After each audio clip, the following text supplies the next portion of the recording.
Hello everybody, it's a Q&A day, it's a Q&A day. Let's see what we've got then.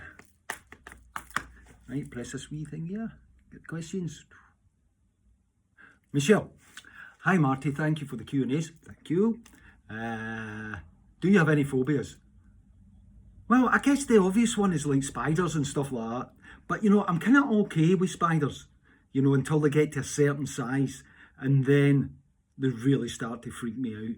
You know, but you know, everybody stand back in the house. You know, I seem to get asked to go and remove the spiders, so I try my best. But when they get a wee bit big, they are quite freaky, and I'm quite scared. And I guess I don't have a phobia. You know, like wasps. I know that. I know that they do a lot for the ecosystem, and you know, to be thankful for them, but they scare me. They really do a wee bit. But I think that's just because, like, maybe when you're growing up, you know, somebody will say a wasp or something, and they freak out, and then you freak out anyway. You know, you end up getting scared too. But that reminds me of a story. Oh yeah. So I was doing a driving lesson one time. Beautiful summer's day. And, you know, I was in the wee car and we had the windows rolled down, and I felt a little, you know, like a wee thud on my chest, and I looked down and it was a wasp, and I was wearing shorts at the time, and the wasp fell down my shorts and proceeded to sting me in a rather private area. So I started freaking out. So I pulled the car over to the side of the road, get out of the car, obviously I'm jumping about, oh my God, I've been stung. You can imagine where I've been stung. And the guy, cool as you like, looked at me, you know, who was a driving instructor, and he said, Marty, if this had been your test, I would have passed you instantly. And I said, why was that? He said, even though you were stung in a rather private area, you still managed to mirror signal manoeuvre. All right. Freaked me out, that. So I don't really have, so the answer to that is I don't really have phobias. Yeah, not really. Nah. So hope that answers your question. Ali Green, hi Marty. Ali Green, I like that. I love your Q&As and your singing videos. Thank you very much. Your version of Love Is Around is one of my favourite songs. I'm a big Elvis fan. Me too. My question is, do you like, I do like Elvis. If you could record any of his songs, what would it be? Yeah, I love In the Ghetto. I love that song. That, you know, Crying in the Chapel, that's another favourite of mine. And I think that, you know, it's now or never. You know, I have to go there with that one, because, you know, I sang it at the Elvis Presley tribute in Memphis on the anniversary of his death. And yeah, it was great, you know, an incredible singing, and what he did for the city of Memphis was phenomenal, you know, and he had a big heart, and, you know, greatly missed. And you know, I worked with some musicians who'd worked with Elvis as well, and they spoke so fondly of him and passionately about him. And you know, so for me, you know, every time Elvis, love it. And I guess it's just because I liked Elvis and all as well. And you know, he's just always been there. You know, he's always been there. You know, throughout the whole thing. Great. So yeah, I hope that answers your question. Ali Green. It's like Al Green with an eye. Brilliant. So Laura Johnson, hi Laura, has asked, if the opportunity arose, would you like to go into space? My dad would love that, but I can't see the fascination myself. Well, yeah, you know, I love sci-fi. I do love sci-fi, and but the idea of me floating about up there in space, no. But I love sci-fi movies. One of my favourite sci-fi movies is Blade Runner. I know that's, you know, that's an oldie, but it's a goodie, and I love that Vangelis soundtrack to that. And I'm always a wee bit a wee bit kind of, when you do a remake of a movie like Blade Runner, what it will be like. But I did love the remake too, and I thought it was, you know, I thought it was a nice world. But that original Blade Runner, that just set the bar for every sci-fi movie that seemed to come out since. You know, the whole sets and the way it was just a brilliant. And you know, Rutger Hauer was just an incredible I hope that's how you pronounce his name. An incredible actor. Harrison Ford too. It was just, it's my go-to movie quite a bit, you know, when I just love that. And Root, the final scene when he has the dove, when the dove, and he lets the dove go, is just so poignant. It's a great movie. But me in space? No. Marty in space? I know, but lots of people, you know, are big on that. I guess, though, having said that, I would like to have that sensation of floating, you know, when zero gravity, when you're floating about. That looks as if it'd be quite a blast. And I love it when you see the astronauts and they're eating, you know, and something will be floating about, and you go, just have a wee bite at it. But yeah, I don't know if anybody should be up that high. Maybe next time, next life. Good question. So what's the next question there? Zena Dawkins. Hi Marty, you a bath or a shower man? You know, that's why I love these random questions. Random. Well, I mean, it's no random. Zena, clearly you want to know. I love a bath. Love a bath. Always have done. And I think that when we, you know, that's another growing up story, but me and my brother used to, in my first home, we had a metal bath and a geyser in the house, so we would fill it up, and both of us would get bathed, you know, every Sunday in front of the fire. It was like a wee metal bath, and both of us would get put in there, and then we would have a rolling scrambled egg and watch stars on Sunday. Great days. But I think that's where my love of baths came from, and I always loved that. And where I grew up in Clydebank, there was a great swimming baths, like an old swimming baths, and they had these amazing deep baths. And I always promised myself that, you know, that I would get one of those, you know, the claw baths, like really deep, and I, you know, and I have that, and I love to just go in there and soak. I could sit in there for hours and love it. I don't know how I feel about TVs in bathrooms. I always think, you know, I don't know. Maybe people who read a bit in the bath or something like that. I just like to just lie in the bath and just chillax, but. So a bath for me every time. And some of those power showers, stuff like that, they get a bit freaky, don't they? I mean, that's you know, you press the button and then boom. Yeah, well, I don't know. Yeah, bath every time. Nice, mellow bath. Zena, I wonder what you are. I don't know. What's your take on jacuzzis? Don't know about jacuzzis. Jacuzzis are another thing you always think, oh, I don't know about them, because they can get funky pretty quick, apparently. So, I don't know how I feel about a jacuzzi. Sorry.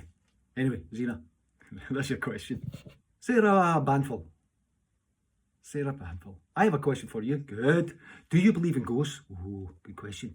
Yes. Yeah, I do. Yeah, I do.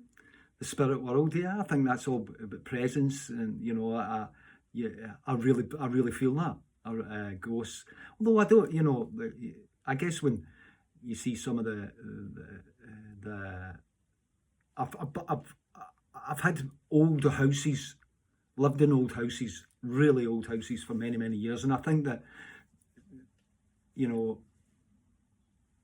I know people who are quite spiritually aware and have that gift, you know, of you know, that they can talk to people who have maybe passed on or whatever, or they're very switched on to that psychic world, and you know, and sometimes if they've been in my house or been in their company, they'll say things that, you know, like, you know, I can see a light round about you, or, you know, or you've been watched over by family members and stuff like that. And I find that so comforting and so special.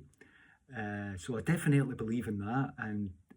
But to get back to the ghosts, you know, I do think old buildings hold a presence, you know, and hold an energy. It's like there's nothing better than if you're working in theatre, and in between, if it's a 2-show day or something like that, you'll go and just sit in the auditorium when it's empty. Now, if that's a place like London Palladium, or, you know, some of these older theatres that are just, they're beautiful to be in, like the Leeds Grand is an incredibly restored theatre and has such a wonderful presence. And I always think that those places are magical, and I think there's an energy within that. Now, whether or not that's ghosts or that translates into people being in houses, but I think there is, you know, in some old houses you feel an energy, and I think that's a good thing. It's never been dark for me, never been dark. So the ghosts that maybe I hang out with or I thought I've seen have always made me feel at ease. So, but it's a good question, and I think a lot of people are divided by that. But certainly not me. I think that, you know, I love the idea of angels and spirits, and I just think that's lovely, and it gives me great peace and serenity to think that world exists. Yeah. So I hope that answers your question, Sarah. Lee Mays, do you like spicy food, Marty? And what do you like to read? Do you like spicy food? Yeah, I love spicy food. Not to the extent that, you know, I've been in some restaurants that serve extremely spicy food, and you know, you get a bunch of guys maybe had a few beers, and everybody will say, "All right, give me the most spiciest thing in the menu." So much so that, you know, your eyelids perspire, you know. It's so hot, or your face turns into, it looks like a Belisha beacon or something like that. I don't like that, because then you can't really taste anything. It's all really about the burn, and I don't really like it being too spicy. But I do enjoy, you know, a bit of heat in my food, that's for sure. But no, I couldn't go the whole way with I think they're called a fal or something in Indian food, where it's just blows your mind, and it blows a few other things too, no doubt. You get an ass like the start of Bonanza. And what do you like to what do I love to read? I love to read autobiographies. I find those, especially of you know, like the Hollywood stars, and what I mean by that, like your Spencer Tracy's or your Ingrid Bergmans, or, you know, the real old school, you know, movie stars that were about in the 40s and the 50s, and I absolutely adore David Niven's the two books he did, The Moon's a Balloon, and I think the other one's Bring On the Dancing Horses, something like that, I think it was called. But they were tremendous reads, and I loved these little anecdotes and stories. Peter Ustinov was fascinating too, and I once and I love Laurence Olivier's autobiographies too. You know, the books, I've read a few of them now, and because you know, I once owned one of his houses in Brighton, which was great, you know, and I loved the idea of, you know, that he lived there. That was kind of special, and so yeah, I think autobiographies. Now, I quite like detective, you know, like Ian Banks, and you know, so, but yeah, there's loads of books. You know, I'm quite partial. I'm not an avid reader, you know, but there's times where I'll jump into that world. But I love, you know, documentaries and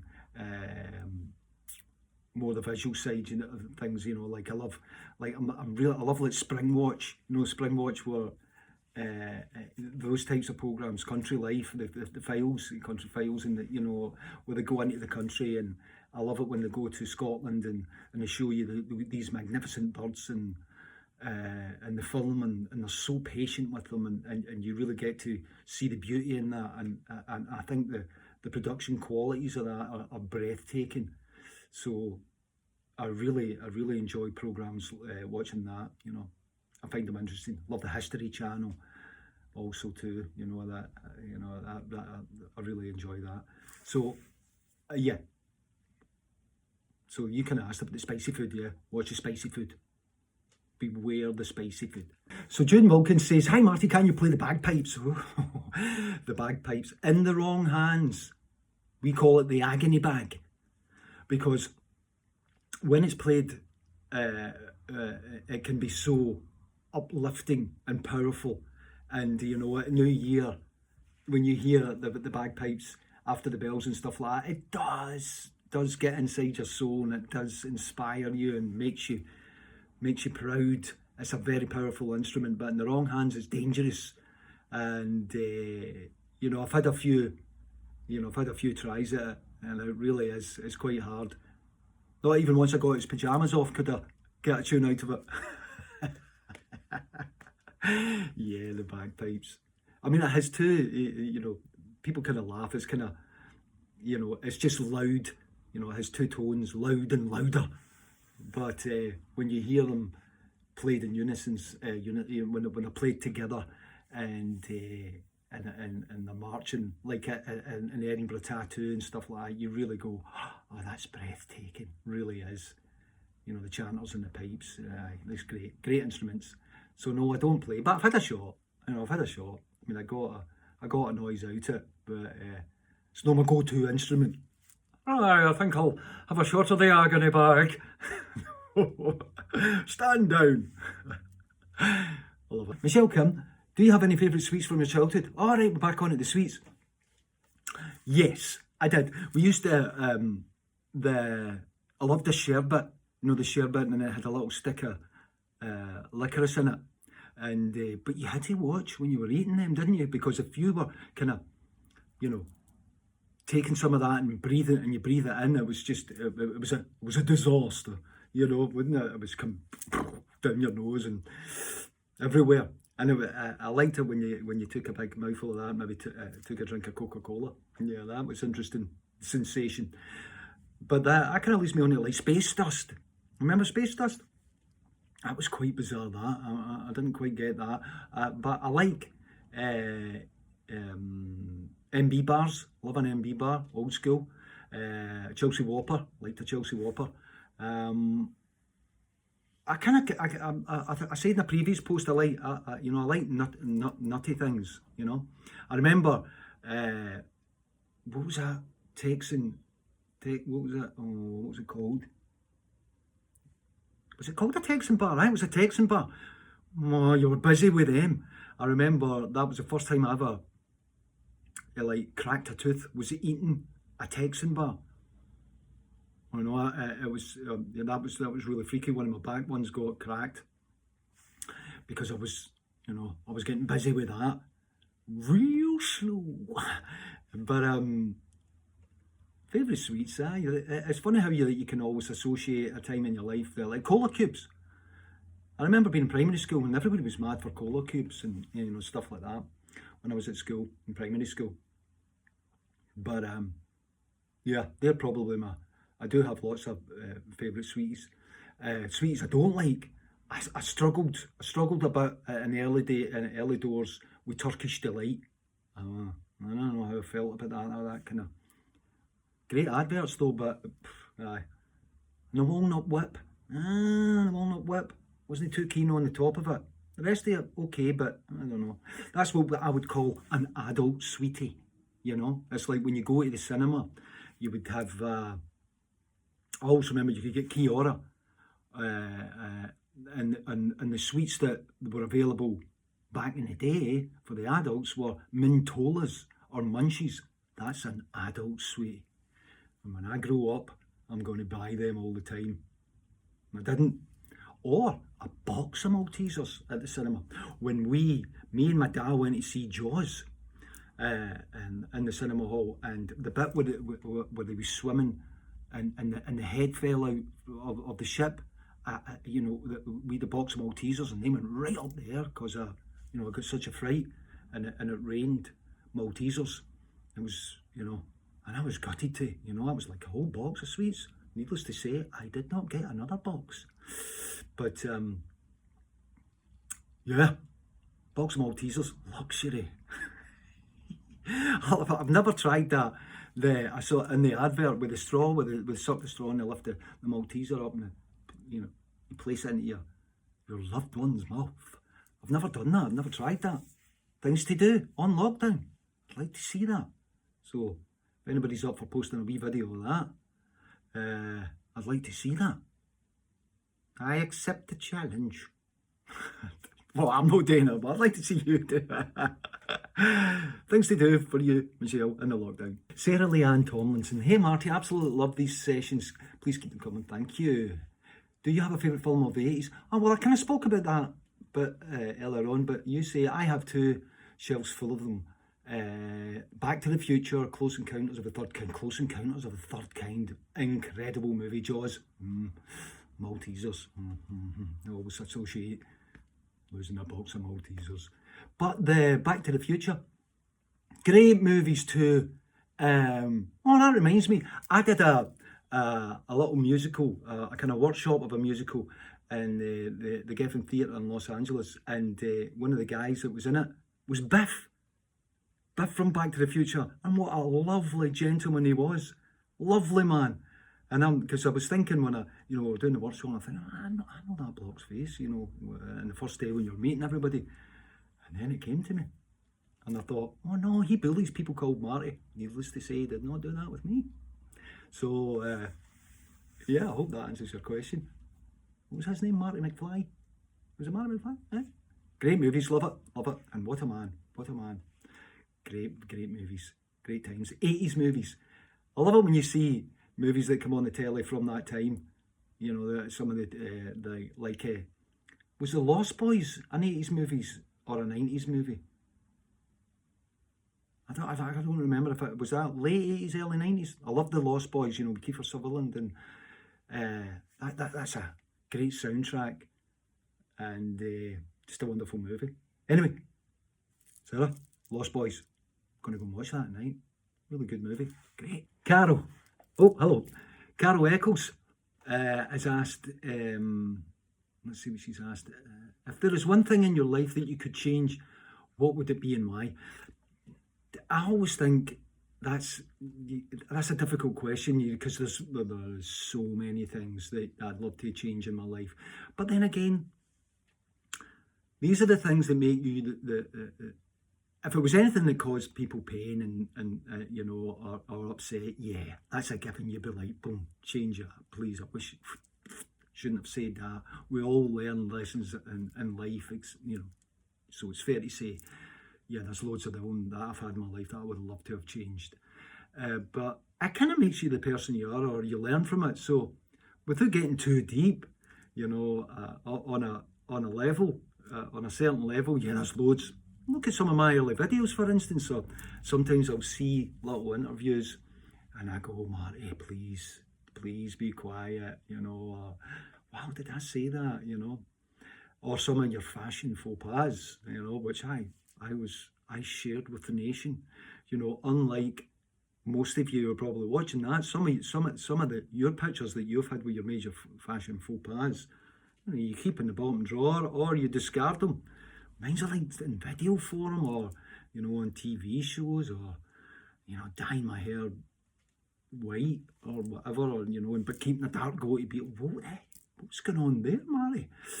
But yeah, there's loads of things I'd like to change, and there's things that have happened in my life that that I accept, and I roll with that. Hindsight's a wonderful thing. But definitely some of my fashion faux pas, yeah, I'd like to change them. But and again, that's part of the fun of whatever decade it is. When you've had a career that spans decades, it's sooner or later you're going to come across something that was a time and an era. But isn't it funny that you see, some of these fashion segments in the on the TV, and you go, oh my God, look, flares are coming back. Or I remember at school, the first time flares came, you used to have pockets in the side of your trousers, called Birmingham bags or something like that. I don't know, but they always seemed to be like too long. But people would put their hands in their pockets, but it would make your shoulders go weird, and walk about. Always look quite strange. And Parkers, these were a pet hate of mine. Like the ones that you would zip all the way right up until it would come here, so you just had like a wee circle, and you would like try and cross the road and just go about your business. I mean, D for danger. I didn't like them. And I'll tell you another thing I didn't like, cagoules. Because the cagoules, cagoule, what's that? Oh, but, clearly there is good cagoules, but the ones I seemed to get when I was growing up, a waste of space they were. So, and in the west of Scotland, it's fair to say it's not tropical weather we get. So the cagoules, cagoule that I had, they were absolutely terrible. They were a nightmare. You couldn't keep any of them, and then you fold them. They would be soaking wet, and you could fold them into a wee fling. Lose the cagoule. Anyway, what was the question you asked? Did that all come from that one question of you saying, you could change in your life? Yeah, not buying a cagoule. Yeah. So, cucumber sandwiches and cagoules. Getting a wee hammer on a day. Steve Kelly. Hi, Steve. A question to you is, over the years we've seen you with various beanies, hats, caps. Seems like you're a fan of smart belts. Love your chain. Did you get it from a certain place? Yeah, I got that chain. It's like a wallet, and it's made by a company called the Great Frog in Covent Garden, and they make all kind of funky jewellery that I really like, and it's a bit rock and roll, some would say, but I just think that the work's really brilliant and just so different, and you know, and I love the bracelets and the bangles, and it's just exciting, you know. What else was the question there, Steve? What did you ask? Beanies and hats. Oh, I love a beanie. I can remember there's a singer called Tommy Blaze. You might, he's a great singer, and his mum made me a couple of beanies. I've still got them. Tommy Blaze, great singer, absolutely brilliant singer. I think he sings in the Strictly Come Dancing programs and stuff like that. But oh, what a lovely tone he has to his voice. And what else have we got there? You like bunnets. I love a bunnet, as we call them in Scotland. That makes me think of there's a great documentary. It was out in the 60s called The Bowler and the Bunnet, and it was narrated by Sean Connery, and that really talks a lot about the Clyde and the whole the setup there, the difference between the bowler and the bunnet, as they say, and you know, it was a great documentary, and it was done in the 60s. So if you get a chance to watch that, go and have a wee look at that. Unbelievable. Sean Connery, fantastic. I loved it. You know, he was my first go-to Bond man. You know, and I loved the way that he's such an incredible actor, and yeah, Sean Connery's wow. Met him, got to meet him at the London Palladium. Hello, Mr. Connery. Tall man, great presence about him. You know, I thought, what would it be like? But when I was in the presence of a man, powerful, powerful individual. Yeah, great Scotsman. Like Billy Connolly, he's incredible too. I love Billy Connolly, and he really makes me laugh. And I love the way that he tells a story, and a really good actor too. You know, I first remember seeing him in Peter McDougall's work. I think it was, we had to play for Today's in the 70s, and Just a Boys Game, I think it was. Yeah, Just a Boys Game, and Jake McQuillan. Peter McDougall's stuff was really earthy and, you know, and powerful. And you know, he was really saying something, and Billy Connolly was wonderful in that. And there was some great, I think Gregor Fisher's in it also. And I loved it, because I never got you would never get to see plays where people spoke the way I did, and for an extended period of time in dramas, and it was wonderful to see. And I love like Robbie Coltrane or Robert Carlyle. You know, the list goes on there. We're so blessed as a nation to have so much to offer. You know, so much to offer. And I love my art too. You know, I like Jack Petriano. I love Jack's work. I think it's very. I love the way he sets up his paintings. There's just something about him I really love. Or Peter Howson, you know, another incredible artist. Yeah, right. So, Steve, hope that answers your question. Yeah. Or just on another note, if you ever get a chance in Glasgow, go to the Kelvin Grove Art Galleries. The art galleries. They're amazing work. Salvador Dali, Van Gogh. It really is a great way to spend a day. And I always remember going there as a child and being fascinated by it, and still often go every time I visit. Go that or the Burrell Collection, and go to the Kelvin Grove Art Galleries if you get a chance. It's an amazing day out. It's just to say. That's easy for me to say. Just to say, thanks for all your comments this week on some of the songs that I had posted. I know some of them were quite deep, and it was quite interesting to see how we all sat with them and how we interacted with them. and the positive response that you gave it was brilliant. So tomorrow's post is I'm going to do a new song from my forthcoming album. I did it on a TV show a wee while back, but I'm going to sing it for you tomorrow. It's called Love Me Tonight, and I've done a wee demo of it, made a wee version of it so you can hear it in its entirety. So I hope you enjoy it, and keep coming back. All right, take care.